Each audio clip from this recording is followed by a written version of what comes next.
안녕하세요, 미스터모입니다. 여기는 대만 타이중입니다. 타이중에서 머물고 있는 호텔 팔모 호텔 앞에서 인사드립니다.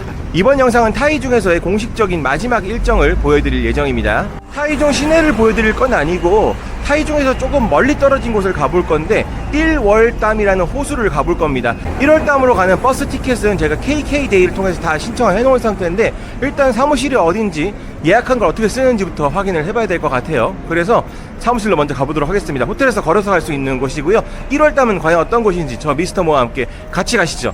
아우, 오늘 날씨 좀 맑았으면 좋았을 텐데 아쉽습니다. 렛츠고!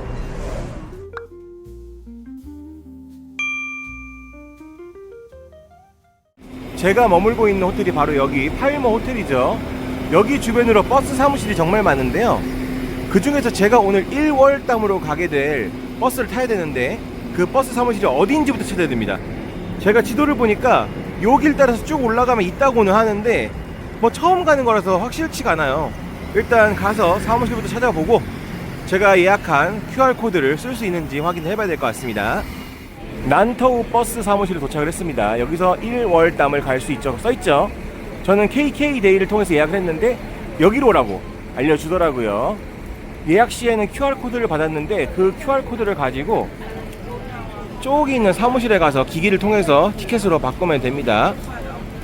지금 외국분들 뒤에 조그만 기계가 보이죠? 저기서 QR코드를 실티켓으로 바꿀 수 있어요. 티켓은 이렇게 영수증 종이 2장으로 나오는데 하나는 1월담으로 가는 티켓, 또 하나는 1월담에서 돌아오는 티켓이라고 보시면 되겠습니다. 잘 보관해야겠죠. 그리고 티켓을 이렇게 실티켓으로 바꾸고 나면은 직원이 요걸 줘요. 7시 20분 차 그리고 9번 요거랑 티켓을 가지고 버스를 탑승하면 될 것 같습니다. 아침 7시 20분 차가 첫 차인데 1시간 간격으로 배차가 있는 것 같습니다. 물론 그 사이사이에도 1월담 가는 버스가 있는데 가장 빨리 가는 급행? 빨리 가는 버스가 1시간 단위로 있다고 하니까 7시 20분 후에는 8시 20분 뭐 이런 식이겠죠. 시간 맞춰가지고 오시면 좋을 것 같고 여기서 1월담까지 가는데 버스로 한 2시간까지는 예상을 해야 되니까 시간 맞춰서 오시는 게 좋겠죠. 저처럼 당일치기로 가는 사람들은 최대한 빨리 버스를 타는 게 좋긴 하겠다 싶습니다.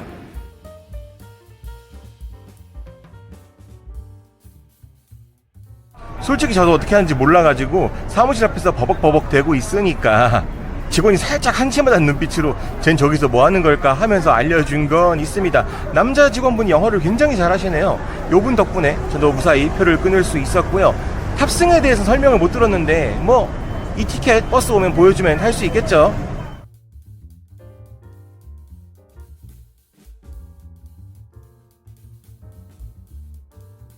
드디어 행선지에 따라서 줄을 세우기 시작했습니다.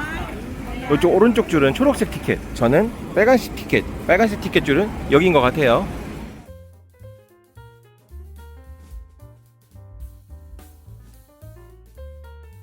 버스에 탈 때는 QR코드 요거를 버스에다 딱 찍고 타면 되고요. 버스는 이렇게 생겼습니다. 그냥 일반 버스인데 앞문 뒷문이 다 있어요.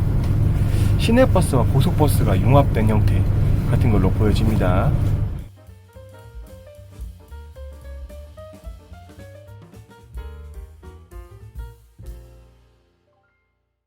여차저차 이러쿵저러쿵 해서 1월담 버스 내리는 곳에 도착을 했습니다.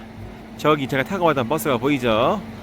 1시간 한 40분 걸린 것 같아요. 2시간까지 걸리진 않네요. 여기 보니까 버스와 보트라고 써있는데 여기 1월담을 즐길 수 있는 방법으로는 보트를 타고 한 바퀴 도는 방법도 있고 이쪽에 보니까 오픈 바이크 해가지고 자전거를 빌릴 수도 있는 것 같죠. 저는 일단 배를 타서 구경을 해보고 시간이 남으면은 자전거를 타볼 생각입니다. 여기서 티켓을 끊는 건지는 모르겠네요. 아까 버스 터미널 근처에 오픈 바이크라고 바이크를 빌릴 수 있는 곳들이 있었는데 여기서 조금만 내려와도 곳곳에 바이크를 빌릴 수 있는 곳들이 있습니다.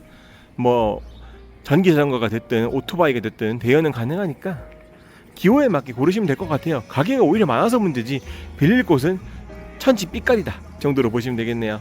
보셨다시피 저는 타이중에서 1월담까지 오는 버스 티켓도 KK데이를 통해서 끊었죠. 여기서 타게 될 보트 역시 KK데이를 통해서 미리 예약을 했습니다. 인포메이션에다 물어보니까 그런 식으로 배 티켓을 인터넷으로 구매해온 사람들 같은 경우에는 바로 선착장 가서 QR코드 찍고 타라 뭐 이렇게 얘기를 하더라고요. 그래서 저도 지금 걸어서 선착장으로 이동을 하고 있습니다. 버스를 타는 곳이 선착장까지는 약간 내리막으로 내려가야 되는데 나중에 다시 걸어올 생각하니까 좀 깝깝하긴 하네요. 이쪽 길을 따라서 쪼르륵 내려가면 선착장이 나오는데 티켓을 바꾸는데 애 좀 먹었습니다. 저 KK데이 통해서 예약했다고 했잖아요. 이쪽으로 쪼르륵 내려가면 티켓을 파는 곳이 두 군데가 나오는데 둘 다 KK데이에 대해서는 모르는 거예요. 이거 우리 예약 아니다 이렇게 얘기를 하더라고요. 한 분이 알려줘가지고 어떻게 와긴 왔는데 다시 언덕 위로 올라와 보니까 저기 하얀색 간판이랑 빨간색 간판, 파란색 간판 있는 가운데 문 보이시죠? 저기서 이제 바우처를 티켓으로 교환할 수 있었습니다. 실티켓으로 바꿔야 돼요. 실티켓은 이렇게 생겼고요. 여기 보면은 버스 루트가 나오죠. 제가 있는 곳이 여기입니다. 요렇게 세 군데를 다 갈 수 있는 티켓이라고 보면 될 것 같고요. 요거 잘 갖고 있어야겠죠. 버리면 안 될 것 같고 배는 한 20분마다 있는 것 같습니다. 20분마다 있고 선착장 어디에서 내가 몇 분의 시간을 보내도 크게 상관은 없어요. 근데 마지막 배 시간은 잘 기억을 해야겠죠. 그래서 배를 타고 1월달 호수를 둘러보겠습니다.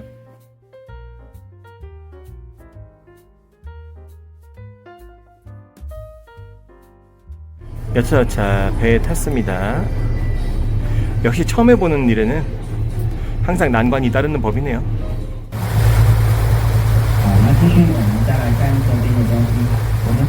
저는 지금 수이시라는 곳에 출발해서 순광이라는 선착장에 도착을 하고 있습니다. 다 왔네요. 바로 내리면 될 것 같고 여기에는 사찰이 하나 있다고 하니까 그거 구경하러 올라가면 좋을 것 같습니다. 생각해보니까 이번 대만 일정에서 사찰은 처음 보는 것 같아요. 지금 보니까 티켓에 각 포인트, 각 출발 포인트에 이름이 쓰여 있습니다. 그리고 배를 탈 때 내가 탔던 곳에 그 이름 써 있는 곳을 종이 찢습니다. 그래서 아마 탈 때마다 한 번씩 복복 찢지 않을까 싶은 그런 생각이 들고요. 그 말인즉슨 배는 한 바퀴는 돌 수 있지만 연속으로 막 두 바퀴, 세 바퀴는 이 티켓으로는 탈 수가 없다. 이런 걸 뜻하는 것 같습니다.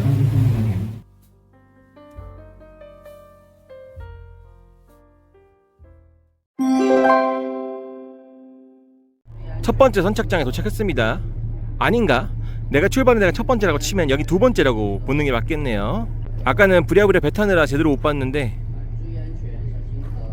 야, 호수가 되게 신비한 느낌을 준다. 날씨는 흐린데 아주 약간 햇볕이 들어와서 그런지 물 색깔도 그렇고 분위기가 되게 묘해요.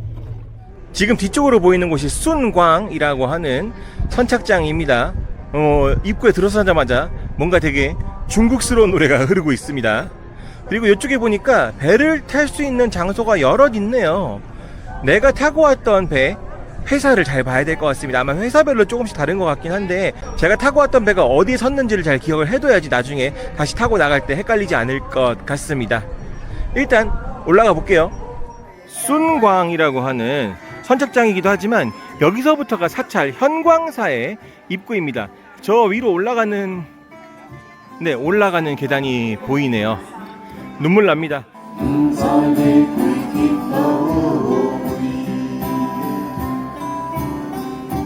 현광사까지는 170m. 요 계단을 따라서 올라가면 될 것 같습니다. 계단만 보면 질리는 병이 있어요. 그래도 요 정도는 어떻게 괜찮을 것 같습니다. 올라가서 보이는 그 1월달의 풍경도 꽤 볼만하다고 하니까 한번 가봐야겠죠. 현광사에 도착을 했습니다. 작죠 사찰. 요게 다예요. 요 근처에 정자 하나 있고 빨간색으로 쓰여진 현광사 간판? 비석 같은 거 있고요. 사실상 현광사는 요게 전부입니다. 굉장히 작은 사찰이에요. 이게 영상이 어떻게 나올지를 모르겠는데 제 눈에는 청록빛으로 보이거든요. 물이 흐린 날씨예요. 햇빛이 거의 없는 흐린 날씨인데 그런 날씨에 제 눈으로 바라본 물 색깔은 약간 에메랄드 플러스 청록 요런 느낌입니다.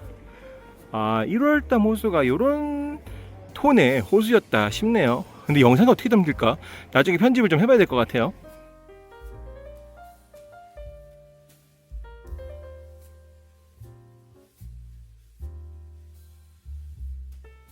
참고로 여러분들께서 관심이 있으시다면은 여기 한광사 오셨을 때 저 뒤에 산길 보이시나요? 산길?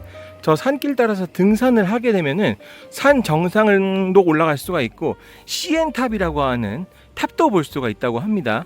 그래서 내가 등산에 정말 일가견이 있다, 나는 이런 데 와서 등산을 하고 싶다, 정말 멋진 경치를 보고 싶다, 이러신 분들은 한번 도전해 보시기 바랍니다. 근데 여기서부터는 이제 CN탑까지가 거의 1km예요 1km 산행이기 때문에 다음 장소로 이동하겠습니다. 여기 한광사는 사찰만을 기대하고 방문을 하기에는 조금 아쉬운 구석이 많았던 것 같습니다. 규모도 작고 건축물 자체도 그렇게 오래됐다는 느낌을 받을 수가 없는, 뭐랄까 현대적인 느낌의 사찰이긴 했어요. 딸랑 건물도 하나뿐이고. 그래도 여기가 정말 좋은 게 1월달에 풍경을 높은 곳에서 쫙 바라볼 수 있다는 점. 제가 밑에서 봤을 때는 몰랐던 그런 에메랄드 색깔의 그 호수와 그리고 분위기, 이런 거를 위에서 보면서 느낄 수 있어가지고 그런 부분은 괜찮았던 것 같습니다. 어차피 배가 라운드 트립이기도 하고 저처럼 젖을 체력도 여기까지는 충분히 올라올 수 있는 곳이니까 한번 들려보셔도 좋을 것 같습니다. 여기가 불교 사찰이긴 하지만 내가 불교 아니어도 상관없어요. 그런 분들이 오셔도 이런 경치를 보면서 뭔가 좀 느낌을 받을 수가 있기 때문에 개인적으로 추천할 수 있을 것 같습니다. 재빠르게 다음 선착장 쪽으로 이동을 해보겠습니다. 다음 선착장에 도착을 하게 되면은 뭐라도 먹어야겠어요. 아침 이른 시간부터 설치기도 했고 지금 11시가 다 돼가는 시간이거든요. 그래서 아점 개념으로 먹을 수 있는 게 있었으면 좋겠습니다.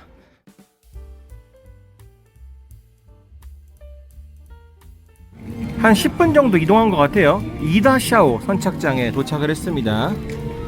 여기가 이다샤오 선착장이에요. 저도 내려야겠네요. 이다샤오 선착장의 풍경은 제가 배를 처음 탔던 그 선착장의 풍경과 비슷하죠. 여기 번화가 느낌이 있습니다. 저쪽에는 오리배, 용배가 있네요.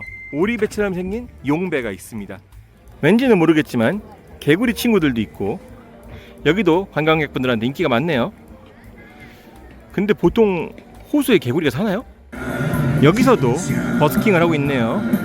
라이브 음악이 선착장마다 들리는 거는 뭔가 반갑긴 합니다. 말씀드렸다시피 여기에는 번화가가 있어요. 상점가라고 하죠. 요런 데가 있어가지고 식사를 하기도 좋을 것 같고 뭐 기념품 살 거 있으면 사도 좋을 것 같고 또 1월달 언제 오겠습니까? 밥도 한번 먹고 뭐 쇼핑할 게 있으면 구매하고 하면 좋겠죠. 호수 근처로는 이렇게 고급져 보이는 호텔이나 아니면 뭐 좀 저렴해 보이는 호텔, 호스텔 같은 것도 있습니다. 이 근처에서 숙박을 하시면서 여행을 즐기시는 분들도 계신다는 뜻이기도 하겠죠.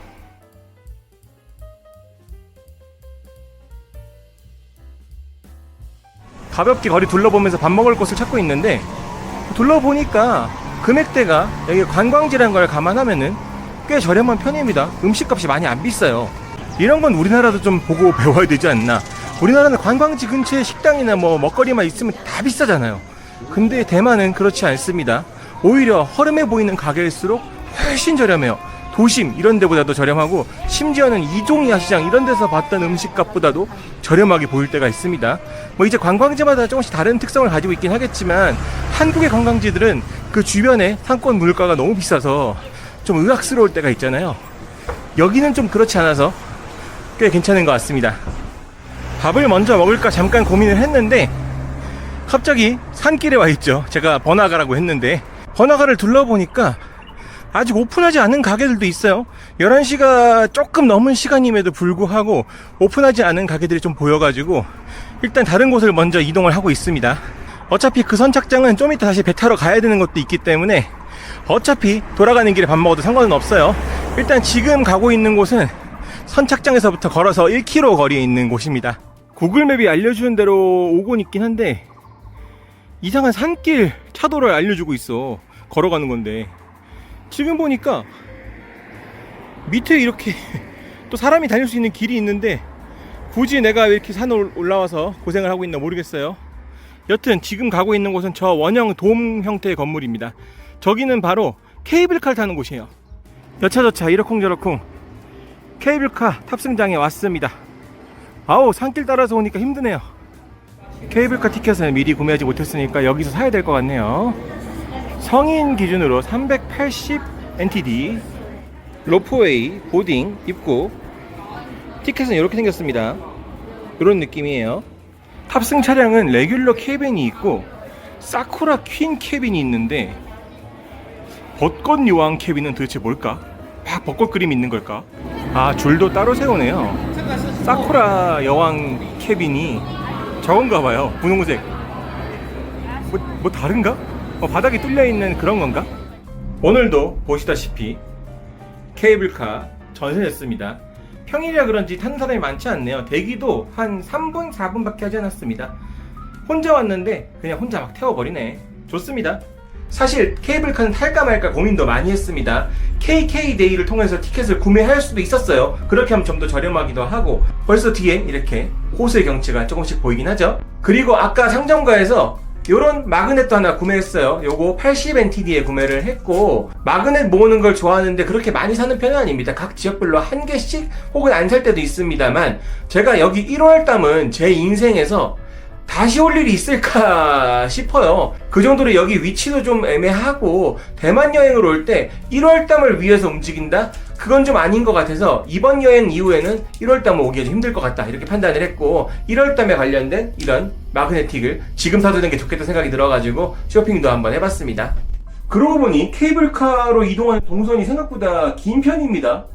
이렇게까지 멀리 가면 1월담 호수가 보일까 이런 생각이 들 정도예요. 도대체 도착지가 어디지? 잠깐만, 그러고 보니까 지금 케이블카가 산을 내려가고 있는데? 어떻게 된 거지? 게다가 저쪽으로 이어집니다. 호수를 한 바퀴 돌고 있는 느낌이에요, 케이블카가. 이게 뭐야? 왜 그래? 네, 얼떨결에 내렸습니다. 나는 산 정상에서 뭔가 경치를 보는 그런 건 줄 알았는데, 예, 또 정보력의 부족이네요. 모험의 연속입니다. 여긴 어디야 도대체? 전혀 모르고 온 곳입니다. 지금 구글맵으로 대충 검색을 해보니까 여기 테마파크인 것 같아요. 웬 테마파크에 세워주네? 무슨 컬처 센터? 이런 곳인데, 지금 케이블카를 타고 도착한 곳은 포모산 아브리시널 컬처 빌리지라는 곳입니다. 테마파크라고 구글맵에 나오는데 무슨 민속촌 같은 곳일까요? 야, 여기는 전혀 생각 안 하고 있었는데 이런 곳이 다 있네. 입장료 따로 내야 돼요 여기. 모르겠습니다.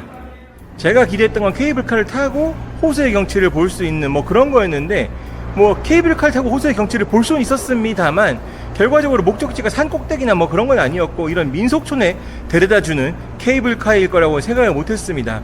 뭐 민속촌까지 둘러보기에는 시간도 애매하고 제가 원했던 것도 아니기 때문에 이거는 패스하도록 하고요. 괜히 시간과 돈을 낭비한 느낌이 없지 않아 있지만 그래도 좋은 경험했다고 생각하고, 뭐 입구라도 봤으니 뭐 나쁘지 않습니다. 또 케이블카 타서 위에서 볼 수 있는 경치도 충분히 좀 봤고요. 다른 쪽엔 이렇게 기념품 샵 같은 것도 있고요. 식당은 없네요. 뭐 간식을 파는 곳은 있습니다. 좀 더 검색을 해보니까 다양한 문화의 다양한 공연들을 볼 수 있는 곳이다 라고 하는데 잘못 왔네요. 이런저런 뻘짓을 한 후 다시 원래 있던 곳으로 돌아갑니다. 이렇게 보니까 또 경치가 멋지죠.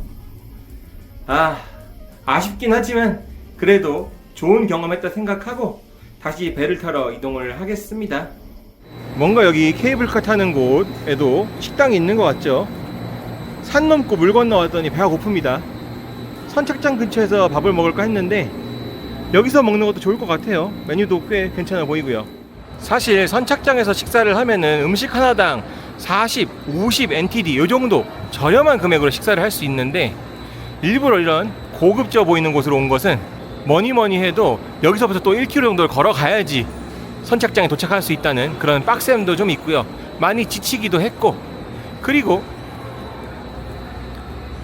이렇게 또 호수 뷰를 보면서 식사를 할 수 있잖아요. 이런 것도 나쁘지 않은 것 같습니다. 아까 로컬 식당 같은 경우에는 뷰 같은 거는 기대할 수가 없죠. 그래도 여기 나름 음식값이 비싼 만큼 여긴 뷰도 볼 수 있다. 나쁘지 않은 것 같습니다. 음식의 가격은 여기는 보통 200에서 300 NTD 정도 가격대가 좀 나가는 편이에요. 과소비라고 좀 느껴지기도 하네. 주문한 음식입니다. 콜라 하나 시켰고요. 스프, 그리고 찹스테이크처럼 보이는 메뉴를 하나 주문해봤습니다. 뭐 돼지고기 스테이크 같은데 맛있어 보이죠? 이렇게 해서 300NTD입니다. 만약에 제가 로컬 식당에서 먹었으면 6그릇을 시킬 수 있는 금액인데 나쁘지 않은 것 같아요. 아유 몰라요. 지금 배가 고파서 뭐라도 먹어야겠어요.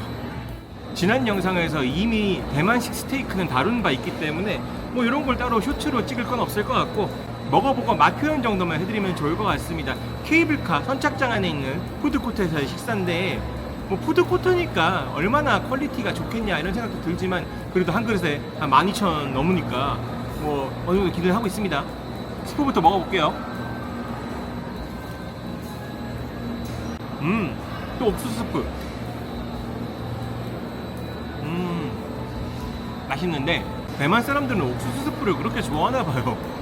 야, 어제도 이거 먹었는데 오늘도 또 이 스프를 먹게 되네. 맛도 거의 똑같습니다. 시중에서 파는 거를 주는 건지 뭐 잘 모르겠어요. 메인은 역시 고기죠. 고기 반찬. 이거만 맛있으면 뭐 끝났지 뭐. 돼지고기인 줄 알았는데 소고기네. 맛있습니다. 이거 소스도 괜찮고요. 고기가 부드러워요. 굉장히 부드럽고 잘 씹힙니다. 부위는 우리 갈비찜 할 때 쓰는 그런 부위 같은데 괜찮네요. 건강에 좋은 브로콜리 한번 먹어보겠습니다. 예전에 TV 프로그램을 보면은 브로콜리가 그렇게 몸에 좋다고 뭐 슈퍼푸드니 뭐니 하던데 그럼 먹어야죠. 브로콜리 맛. 전반적으로 가격대를 생각하면 평이한 맛이에요. 뭔가 되게 특별한 맛은 아닌데 그래도 무난한 것 같습니다. 요즘 한국에서도 백화점 내 푸드코트에서 이런 스테이크나 찹스테이크 같은 거 먹으면은 12,000원씩은 달라고 하잖아요. 그런 거 생각하면은 물가는 비슷한 편이긴 해요. 여기가 관광지라는 걸 또 감안하면은 그러려니 할 수 있는 수준입니다. 하지만 대만의 일반적인 로컬 식당의 물가와 비교를 한다면은 비싼 감도 없지 않으니까 이 점은 참고하시면 좋겠네요. 저는 지금 워낙에 배가 고파서 그릇이라도 씹어 먹을 수 있거든요. 가리지 않고 눈에 보이는 거 아무거나 주문을 해봤는데 그렇게 생각한다면 나름 성공한 것 같습니다. 케이블카도 탔고 식사도 했으니까 이제 선착장으로 돌아가 보겠습니다. 아까처럼 우악스럽게 산행 안하고 이렇게 예쁜 호수길 따라 걸어보도록 하죠. 이렇게 산책을 하면서 호수 구경하는 것도 꽤나 값진 경험이에요.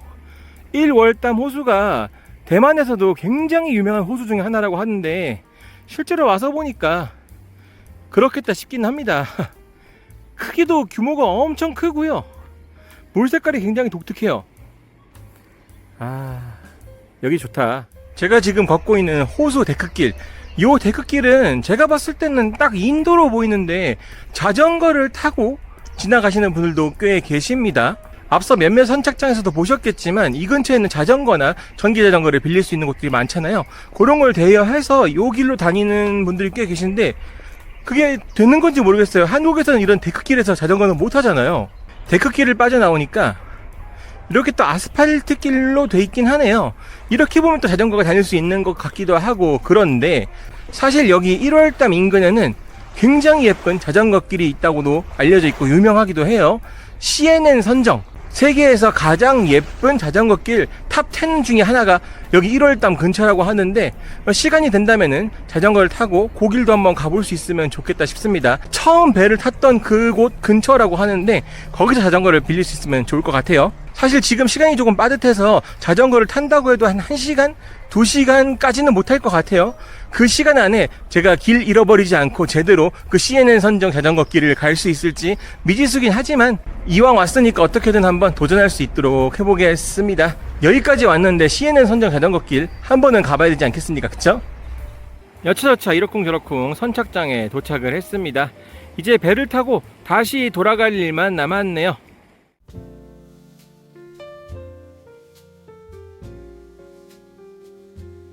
(1월담) 도착해서 처음 배를 탔었던 수이시 선착장에 도착을 했습니다. 무사히 왔고요. 수이시 그렇게 읽는 게 맞는지 모르겠습니다. 수이시 발음이 어려워요. 아직 1월담 호수 구경이 끝난 건 아니고요. 자전거를 타러 이동을 해보겠습니다. 자전거를 타고 서부 쪽 간단하게만 둘러볼 수 있으면 좋을 것 같아요. 버스 터미널 근처에서 자전거를 대여했습니다. 전기 자전거로 빌렸고요. 여기는 진짜 자전거 그리고 전기 자전거를 합니다. 스쿠터 스타일이 아니고 자전거예요. 이렇게 된 걸 대여했고 2시간에 500NTD 뭐 금액은 나쁘지 않은 것 같습니다. 정면에 보이는 저 길 따라서 이동을 한번 해보도록 할게요. 자전거를 타고 달리고 있습니다. 저는 완전 일렉트로닉 자전거라고 생각했는데 얘도 스로틀 모드가 있기는 하네요. 여기가 자전거 도로로 워낙에 유명한 곳이다 보니까 사람들이 자전거도 많이 타고 도보로도 많이 하이킹 하시고, 그래서 자전거를 너무 빨리 몰면은 사고가 날 수도 있겠다 싶기도 합니다. 생각보다 자전거가 많아요. 오늘 평일임을 감안한다면은 자전거가 생각보다는 많이 보입니다. 사람도 많이 모이고요. 관광 명소라는 느낌 들죠.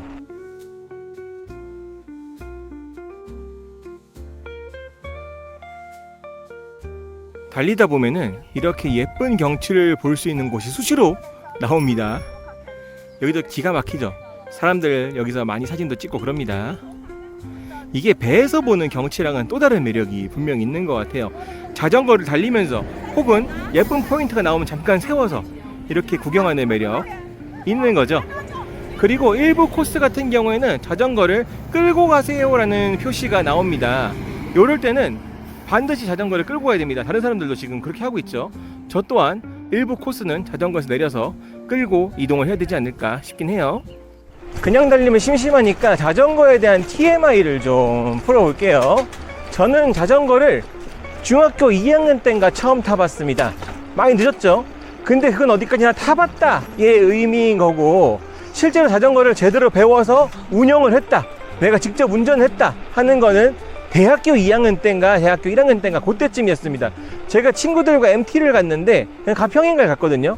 그때 눈이 엄청 왔는데 친구들이 갑자기 자전거를 타자고 그래가지고 눈밭에서 수십 번을 넘어져 가면서 자전거를 배웠던 기억이 있습니다. 좀 하드하게 배웠는데, 하드하게 배워서 그런가 단기간에 자전거를 잘 타게 된 건 있어요. 그리고 제 영상을 초반부터 봐오신 분들이라면 제가 전기 자전거를 가지고 있었던 것도 알고 계실 겁니다. 근데 저번에 치진섬 영상 때도 말씀을 드렸지만 고장이 나서 갖다 버렸죠. 고장이 난 게 다른 게 고장 난 게 아니고 겨울에 배터리 관리를 잘못해가지고 사망을 했다, 이렇게 AS 센터에서는 이야기를 하더라고요. 배터리만 갈면 된다고 그랬는데 배터리 가격이 한 45만원, 50만원 정도 했습니다. 자전거 값이 80만원이 조금 안 됐는데 배터리가 40~50만원이라고 하니까 자전거 값의 절반 이상이잖아요. 그래서 과감하게 포기를 했던 것 같아요. 저도 지금 자전거, 전기 자전거를 타고 있지만 이게 배터리가 항상 문제가 되긴 하는 것 같더라고요. 중간에도 한번 고장이 나가지고 무료 AS를 받은 적이 있었는데, 그 당시에는 뭐 배터리와 연결해주는 뭐 퓨즈가 문제가 있었다 뭐 이렇게 얘기를 하던데, 실제로 진짜로 배터리가 맛이 가버리니까 수리비가 어마어마하게 나와가지고 아유, 자전거는 당분간 못하겠다 이런 생각을 좀 하게 되긴 했어요. 그 이후에 뭐 전기 킥보드 이런 것도 한 번씩은 타보려고 했는데, 한번 정말 화려하게 넘어지고 난 이후로는 전기 킥보드도 안 타게 됐습니다. 참 우여곡절이 많아요. 그래서 지금은 자전거를 제 수중에 가지고 있지는 않습니다. 그래도 한 번씩 이렇게 나와서 자전거를 타면 기분도 좋아지고 하는 것 같아요. 옛날 생각도 좀 나고요. 여기 자전거 길이 굉장히 인상적인 게 단순하게 호수를 한 바퀴 돈다 이런 개념보다는 호수로 갔다가 숲으로 갔다가 이런 식으로 여러 가지의 모습을 보여주는 게 좀 있습니다. 그래서라고 할까요? CNN에서 선정한 10대 자전거 길 중에 하나라고 하니까 뭐 말 다 했죠. 그 정도로 꽤 예쁘긴 한데, 이쯤 되니까 궁금하긴 해요. 10대잖아요. 10대 CNN 선정 자전거 길. 그럼 나머지 9군데는 어디일까요? 과연 한국도 있을까요? 한국도 뭐 강천섬, 이포보, 상주 이런 데 가면은 예쁜 자전거 길이 있는데 그런 데는 선정이 안 됐을까? 좀 궁금해지긴 합니다. 오늘 자전거 트래블의 체크포인트 샹산 비지트 센터에 도착을 했습니다. 사실 여기를 목표로 달려왔어요. 근데 멀진 않네. 한 30분 걸렸나? 사진 찍고 이야기 풀고 하면서 왔는데도 그 정도 만에 왔습니다. 더 가도 돼요. 여기서 더 갈 수도 있는데 지금 빗방울이 떨어지기 시작했거든요. 그래서 여기 간단하게 둘러보고 다시 돌아가야 될 것 같습니다. 오, 하늘이 좀 심상치 않다 싶었는데 한 방울 두 방울 비가 떨어지네요. 샹산 비지트 센터 독특하게 생겼죠. 뭐랄까 미니미니한 한국의 DDP 같은 느낌도 좀 듭니다. 와, 여기 목소리 엄청 울리는구나. 이야, 이런 현대적인 건물이 호수 인근에 있을 거라 생각 못했는데 말이에요. 여기서 바라보는 호수의 뷰도 꽤 멋있습니다. 조금밖에 안 보이지만 사람들이 여기서 많이들 사진도 찍고 추억을 남기곤 하시죠. 저도 적당히 여기서 구경 좀 하다가 다시 자전거를 대여했던 곳으로 돌아가겠습니다. 이제 버스를 타고 타이중으로 돌아갈 시간이 다가오고 있어요.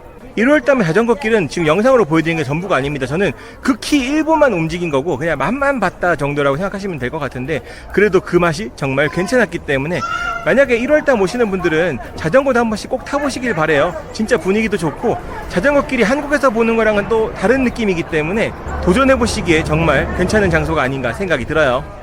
내부에는 말차 관련 기념품 샵이나 카페도 있습니다.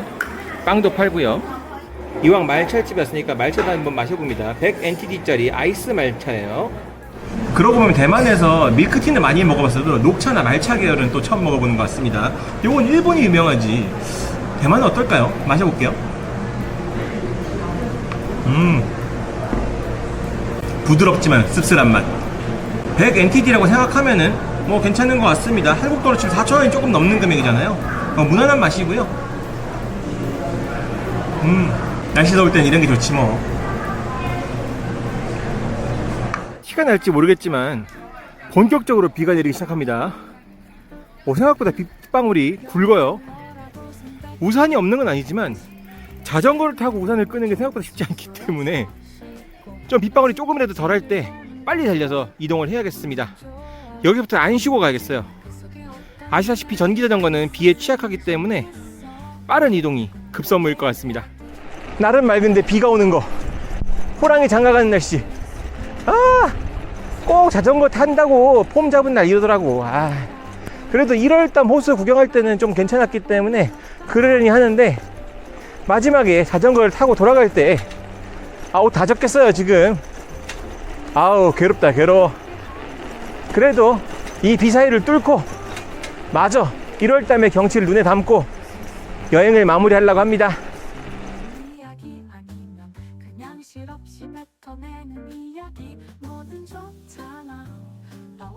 무사히 비를 피해서 자전거 대여소로 돌아왔습니다. 지금 보이실란가 모르겠네. 제 안경이랑 옷이랑 잠깐 사이에 비를 엄청 맞았어요. 근데 또 열받는 거는 지금 도착하니까 비 안 와. 와, 날씨 왜 이래? 여기 스콜이야 뭐야? 하여간 좀 웃깁니다. 이제 버스를 타고 타이중으로 돌아가겠습니다. 타이중 가게 되면 저녁 식사부터 해야겠네요. 저는 1월달 버스 타는 곳에 다시 도착을 했습니다. 3시가 조금 넘은 시간이고 2시간 걸릴 걸 예상을 한다면 5시가 좀 넘은 시간에 타이중에 도착을 하겠죠.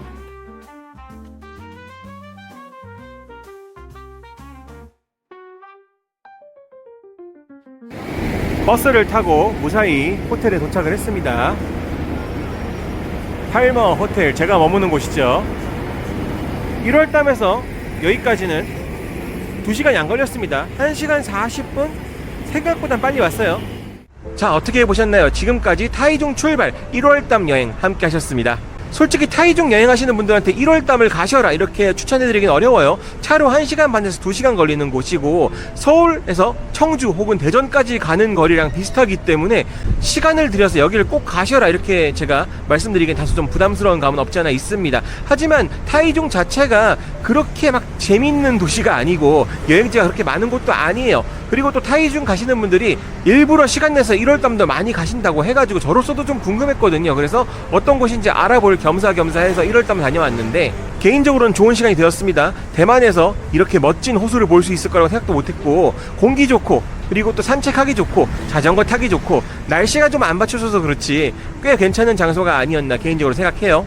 공식적인 타이중에서의 일정이 모두 끝났습니다. 이제 타이중에서의 일정은 더 이상 남아있지 않고요.